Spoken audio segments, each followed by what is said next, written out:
awal saya tidak pernah percaya kematian almarhum akibat tembak menembak antara satu orang melawan satu. Mmm. Karena awalnya dikatakan, Bribka RR saja katanya bersembunyi di belakang kulkas waktu itu. Iya. Kemudian, Putri ada di kamar menangis, tidak melihat apapun. Tetapi saya waktu itu memberikan tantangan, saya ingin tembak-menembak dengan Baradae. Dengan catatan saya latihan setengah hari untuk menembak dan saya menembak dia lebih dulu 7 kali. Kemudian dia boleh menembak saya 5 kali. Saya yakin dia mati duluan kan begitu. Karena saya adalah teman masa kecil daripada ahli penembak seluruh dunia 10 tahun berturut-turut antara Angkatan Darat. Dan itulah temanku latihan tembak-menembak pakai ketapel waktu kecil menembak burung misalnya di sawah.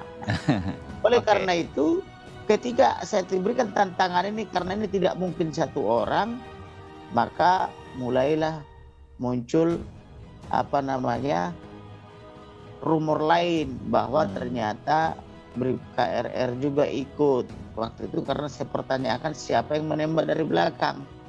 Lalu saya minta juga waktu itu periksa CDR daripada telepon daripada Perdi Sambo. Saya yakin dia ada di situ. Periksa juga operatornya. Periksa juga pelindunginya karena dia bikin alibi dia pergi PCR padahal untuk umum aja PCR itu dikasih gratis. Yaitu rapid antigen. Jadi tidak mungkin pejabat utama Polri kegenitan pergi mencari PCR padahal ada yang gratis dan dia tinggal perintah kan begitu. Nah ternyata belakangan ketemu CCTV, ternyata petugas PCR datang ke rumah kan begitu. Jadi artinya orang ini yang selalu berbohong. Iya.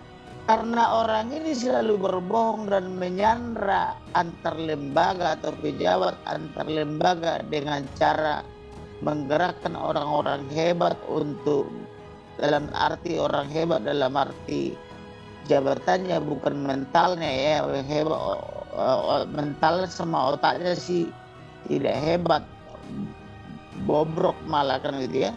Dan menggerakkan amplop-amplopnya, maka saya sudah memperkirakan kasus ini pasti rumit.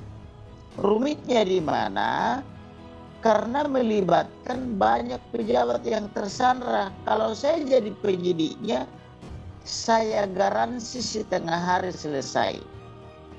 Dengan cara melakukan penangkapan, tangkap semua yang ada di rumah itu, periksa di dalam kamar yang berbeda, pasti ketemu keterangan yang mana pelaku, yang mana saksi, mana barang bukti, dan sebagainya kan begitu. Tetapi itu tidak dilakukan. Yang dilakukan obstruction of justice. Jadi soal penembakan ini dari awal saya yakini pasti lebih daripada 1-2 orang. Apalagi kalau ditemukan lagi ada senjata Luger, di mana senjata Luger itu adalah buatan Jerman atau yang berasal dari kata pistole parabellum. Pistole parabellum itu artinya itu di sana terkandung bahasa filsafat yang mengatakan bahwa jika kau ingin damai, ayo berperang kan begitu, bersiap-siaplah untuk berperang. Itu dibuat sekitar 1850-an sampai dengan 1923 atau pasca pra Indonesia merdeka. Jadi orang-orang yang punya koleksi senjata seperti ini tentu adalah orang yang berlatar belakang bahwa dia sejak dulu sudah menguasai persenjataan. Siapa di antara mereka yang sudah sejak dulu menguasai persenjataan? Yaitu adalah ayahnya Perdi Sambo. Perdi Sambo itu kan pensiunan terakhir kan adalah mayor jenderal. Jadi kemungkinan besar dia bisa mengkoleksi senjata-senjata kuno. Era-era 1800 sampai 1900 kan begitu. Maka ayah dulu sama ketika masih di bawah Angkatan Darat. Itu juga sebabnya saya selalu mengatakan untuk menuntaskan kerumitan ini harus melibatkan penyidik Angkatan Darat, Laut dan Udara dan PPATK. Karena biar bagaimanapun suka atau tidak mendengarnya, bukannya saya memuja-muja angkatan atau TNI, mereka ini terkenal disiplin, sportif dan kucing aja ditembak oleh jenderal. hukumnya tegas, apalagi manusia. Beda dengan polisi yang suka merekayasa kejadian. Artinya tidak semua polisi, sebagian kecil aja. Tetapi yang suka merekayasa ini kan dia berada di posisi puncak semua karena udah biasa menjilat kan begitu. Menjilat ke istana, menjilat kepada kementerian. Sedangkan yang kerjanya baik-baik kan tidak pandai menjilat sehingga tidak jabatan yang VIP kan begitu. Oleh karena itulah, ayo dong kalau memang mau membebaskan polisi dari tangan mafia, ayo dong kita tolong polisi ini. Karena sangat banyak polisi yang baik-baik. Teman-teman saya, para Kapolda, para Kapolres, polisi biasa gitu, banyak kan yang baik-baik. Tapi kasihan mereka dibiarkan oleh presiden tersandra kan begitu. Kalau hakim dan jaksa itu biasanya mereka berpedoman kepada BAP penyidik kepolisian. Nah, karena sudah semua pertanyaan dan atau jawaban itu telah diborong oleh hakim dan atau majelis hakim dengan tim jaksa, biasanya saya sebagai penasihat hukum menciptakan pertanyaan di luar daripada BAP kan begitu. Tetapi itu kan saya, karena saya selalu berpikir out of the box kan begitu ya.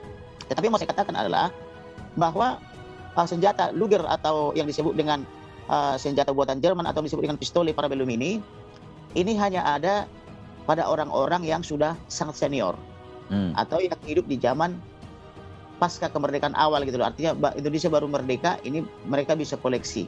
Nah, kemudian kalau masih ada orang yang memiliki itu di era sekarang, berarti itu adalah karena dia punya latar belakang bahwa mereka adalah anak-anak atau keturunan daripada orang-orang senior di zaman Orde Baru atau Orde Lama kan begitu. Nah, ya kemungkinan besar ini adalah dimiliki oleh orang tua daripada Ferdy Sambo. Nah, kemudian sebagai dugaan. Sebagai dugaan ya. Kemudian bisa saja misalnya dilibatkan juga skuad atau ajudan lain. Tetapi mereka menciptakan alibi misalnya, oh ini sedang libur, ini sedang tidak masuk kerja, dan sebagainya. Karena yang saya pahami, orang yang melaporkan ini, pembunuhan ini kepada Karo Propos sampai sekarang saya dengar tidak menjadi tersangka. Padahal orang yang pertama kali melaporkan peristiwa ini adalah orang yang punya latar belakang bermasalah dengan almarhum, yaitu telah melakukan pengancaman juga bersama Ferdy Sambo di bulan Juni maupun di bulan Juli. Tetapi sepertinya dia diciptakan alibi ketika itu dia tidak masuk. Pertanyaannya, bagaimana orang ini kalau tidak masuk tetapi bisa membuat laporan tentang kematian kepada Karo Propos kan begitu. Jadi artinya ada di sini kepentingan daripada Dirtipidum Polri yang melakukan negosiasi-negosiasi untuk tidak melibatkan orang tertentu, karena Dirtipidum Polri ini kan punya latar belakang sebagai mantan bawahan daripada Ferdy Sambo. Kemudian mantan teman sekampungnya atau teman sekolahnya di Semansa Makassar. Kemudian juga dia juga diduga melakukan negosiasi juga supaya tidak melibatkan Kapolres Selatan untuk dijadikan tersangka. Padahal Kapolres Selatan itu bersama Kasat-Sersenya tindakannya sangat berat dan sangat besar dalam merekayasa perkara ini. Jadi Anda ingin mengatakan Pak Kamarudin bahwa ada kemungkinan orang ketiga ini bisa saja di luar apa yang sudah melakukan rekonstruksi begitu. Jadi yang mau saya katakan adalah sepanjang Dirtipidumnya adalah Andri itu si Andrian, ini sulit ini kasus dibuka. Jadi ada baiknya Kapolri memutasi Andrian sebagai Dirtipidum, misalnya memberikan dia jabatan lain, misalnya entah jadi Wakapolda di tempat lain atau misalnya dinonjolkan dulu supaya perkara ini terang. Karena terbukti misalnya Kapolri telah mengundang kami lewat lewat media untuk ikut rekonstruksi, tetapi Andrian sebagai Dirtipidum tidak mengundang kami. Bahkan ketika saya datang tanpa diundang, tapi hanya berdasarkan undangan Kapolri, terang-terangan kok saya diusir pakai toa dan tim saya diusir gitu loh.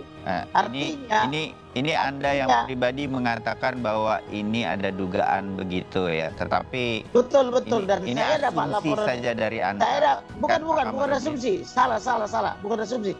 Saya dapat laporan intelijen bahwa ada program penyelamatan salah satu untuk Kapolres Selatan, Kasat-Sersenya dan sebagainya. Jadi yang dikorbankan di sini antara lain Wadir Krimum Polda Metro, Dirnya tidak, Kapoldanya tidak, kan begitu. Artinya laporan intelijen ini kepada saya sangat valid dan terbukti, kan begitu. Jadi contoh misalnya yang mengambil handphone ATM, laptop maupun barang-barang daripada almarhum itu adalah berinisial S dari Propos, sampai hari ini tidak dijadikan tersangka. Padahal dia yang menguasai semua pakaiannya, sepatunya, sendalnya, semua sampai dengan dompet-dompetnya, ATM-nya, handphonenya maupun laptop Asus itu. Tapi sampai sekarang tidak dijadikan tersangka. Jadi artinya ada program-program penyelamatan di antara mereka ini. Jadi ada negosiasi siapa yang akan dikambing hitamkan, siapa yang akan dijadikan tersangka, begitu loh. Itulah sebabnya selalu saya mohon supaya penyidiknya diganti dari Angkatan Darat, Laut dan Udara dan PPATK, kan begitu.